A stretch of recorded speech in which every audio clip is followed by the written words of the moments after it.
Take two with Zachary Payne here inside his comfortable hauler as we get ready for some action here tonight at Land of Legends Raceway. 6th and 2nd are his finishes. He thinks he's somewhere, what, around 15 starts, you're thinking, maybe? Yeah, I would say around 15, yep. Looks like we're doing well here out in Canandaigua.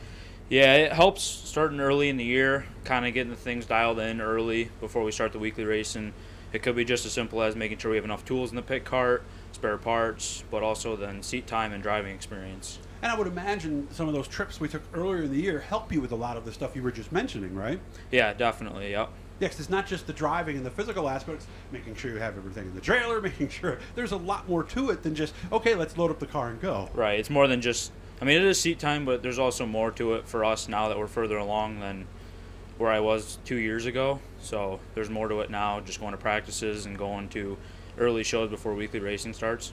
You were close last week for a little bit, faded a little bit there at the end. Did the car fade? Did the driver do something? What happened there at the end? It was the driver's mistakes twice. What did he do? So going into, I led a couple of laps, and then going into 3, I didn't really have the right entry. Caught the inside wall just enough to get me out of the groove and in the middle of the track, and Matt drove around me. And then it took me like probably 3 or 4 laps to get going again, and I was going underneath him going into 3 again, and caught the same spot again, and got me messed up enough to get in the middle of the track and stuck again. And at that point, I think there was 2 laps to go, so it was too late for me to regain any ground at that point, and I ended up coming home second. What's the word you would use to describe that feeling that you had afterwards then? Disappointment. Yeah? Yeah. Okay. And is it just experience? Is it just going to happen with more laps, or what do you think? Yeah, I think so. I just got a little too excited. Got ahead of myself too much rather than taking it turn by turn. I was getting ahead of myself and needed to calm down and relax and stay focused. Well, how long have you been in the big cars now? Well, this is my 3rd year. I started in 19. Okay, and So, what did you do before that? Nothing. Oh, you came in totally green? No go-karts, nothing? Nothing. Well, I think pretty realistic to say that you're ahead of schedule, or are you overall? Yeah, I would say so, but I also worked on these things for 10 or 11 years before I even got in one. So the setup... Whoever drove your dad's car, right? Yeah, okay. So the setup, the building of the new cars from the ground up, everything just, I think, added up to where I am now. Nice. Okay. So as somebody who is now 3 years in, evaluate yourself. What outside of getting too excited, occasionally, what else do you need to work on to win more races? Well, I think I got to be in those situations more often. Kind of pressured situations, whether it's passing lap cars with somebody on my bumper, or leading a race that is bigger than just a weekly race, maybe like a series race. So I think things just like that. It's tough because even though you're out there and your concentration level's at 100%, your mind can play tricks on you at times, right? Yeah, my mind definitely wanders off a little bit, mm-hmm. and I got to stay focused, looking ahead, and keep going. Yeah, I've heard some people say that if you're easily distracted, racing's tough because, and you wouldn't think you'd get distracted, but when you get a rhythm going, just sometimes, right? You talk to yourself, you think about moves before you make them. Somebody told me that, I think it was something like, don't think, just drive. That definitely, it's just like saying don't think, just react, mm-hmm. where a lot of this stuff comes in from soccer too. I was a goalie in soccer, so I was kind of like maybe the driving force, so I was like the center of the team.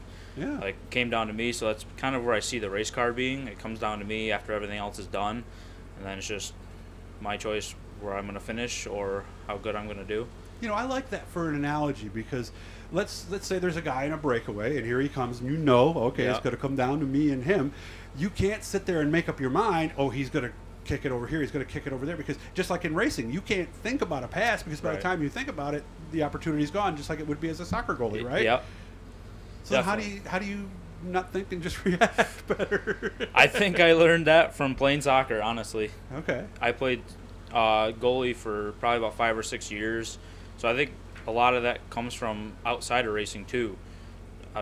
For example, soccer. And when I was in pressured situations, one-on-ones or breakaways, and you just got to react, and as soon as you think about something, you've lost. Yeah. So. And all it takes is not even that long, and next thing you know, you're already too late at that point. Definitely. I've always said every Sportsman driver wants to go modified. Is that you too?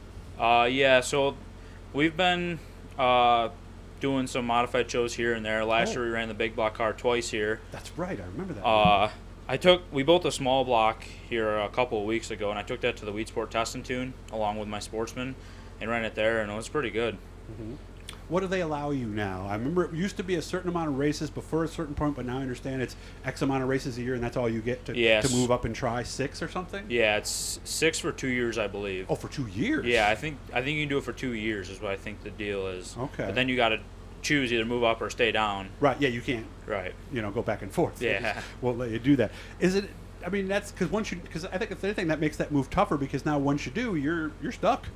Yeah, I think so, but it's just another learning experience, just like learning this thing. I mean, the basics are the same. It's just learning the power gap, and you're racing with different people when you move up.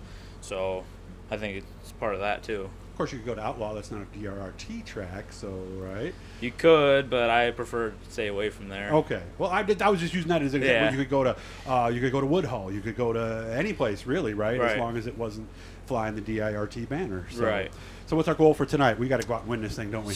That'd be nice. I've been trying to get one here for the last couple of weeks. Last week I was contending for one at Brewerton, ended up 4th. I was there. Yeah. And then Canandaigua last week contended for a win and got 2nd. So I think we're close. It just comes down to me as a driver, learning and getting rid of mistakes and getting rid of them. Yeah, don't commit to one side of the goal versus the other too early. So Right. I have a feeling we'll see Zach get one here soon.